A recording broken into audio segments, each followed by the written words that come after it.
ಎಲ್ರಿಗೂ ನಮಸ್ಕಾರ. Thank you for coming here. And ಈ ಪ್ರಾಜೆಕ್ಟ್ ಪ್ಲಾನ್ ಮಾಡಿದಾಗ ಇಟ್ ವಾಸ್ ಮೋರ್, ಕತೆ ಕೇಳಿದಾಗ it was a very neat simple presentation ಅನಿಸ್ತು. But as we started executing symmetry ಎಲ್ಲ ಆದಷ್ಟು ಸೆಂಟ್ರಲ್ ಇಡಕ್ಕೆ ಟ್ರೈ ಮಾಡಿದ್ದೀವಿ. ಆ್ಯಂಡ್ ಆಸ್ಪೆಕ್ಟ್ ರೇಷೋಸ್ ಟ್ರೈ ಮಾಡಿದ್ದೀವಿ. ಓಕೆ, ಅಂದರೆ ಎಲ್ಲ ಒಂದು ನರೇಟಿವ್ ಪರ್ಸ್ಪೆಕ್ಟಿವ್ ತಲೆಯಲ್ಲಿ ಇಟ್ಕೊಂಡೇ ಟ್ರೈ ಮಾಡಿರೋದು. ಬಿಕಾಸ್ ಆ ಕ್ಯಾರೆಕ್ಟರ್ ಟ್ರಾವೆಲ್ ಆಗ್ತಾ ಅವನ ಒಂದು ಮೈಂಡ್ ಸೆಟ್ ತೋರಿಸೋದಕ್ಕೆ ಒಂದು 4:3 ಅಂತ, ಆಮೇಲೆ 2:1 ರೇಷೋ ಅಲ್ಲಿ. ಸೊ ಇಟ್ ಡಿಪಿಕ್ಟ್ಸ್ ಆ ಕ್ಯಾರೆಕ್ಟರ್ ಜರ್ನಿ ಥ್ರೂ ಅವ್ನ ಮೈಂಡ್ ಸೆಟ್ನ. ಪ್ರಾಬ್ಲಿ ಸಬ್ ಟೈಟಲ್ಸು ಮೇಲೆ ಕೆಳಗೆ ಆಗುತ್ತೆ ಓದ್ತಾ ಇರೋವಾಗ. ಸೊ ಆ ಸಿಚುವೇಶನು ಬರುತ್ತೆ ಈ ಪಿಕ್ಚರಲ್ಲಿ. Everything is very controlled production.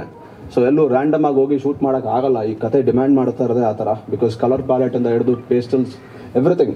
So ಆ ಪೇಸ್ಟಲ್ಸ್ ಕ್ಯಾಪ್ಚರ್ ಮಾಡೋದಕ್ಕೆ we need lot of production control.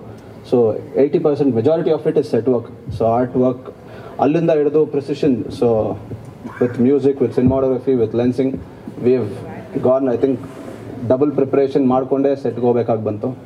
So ಸುಮ್ಮನೆ ಟೆಕ್ನಿಕಲಿ ಚೆನ್ನಾಗಿದೆ, ಎಕ್ಸೈಟಿಂಗ್ ಆಗಿದೆ ನೋಡಿ ಅನ್ನೋದಕ್ಕಂತ I think I leave it to you all.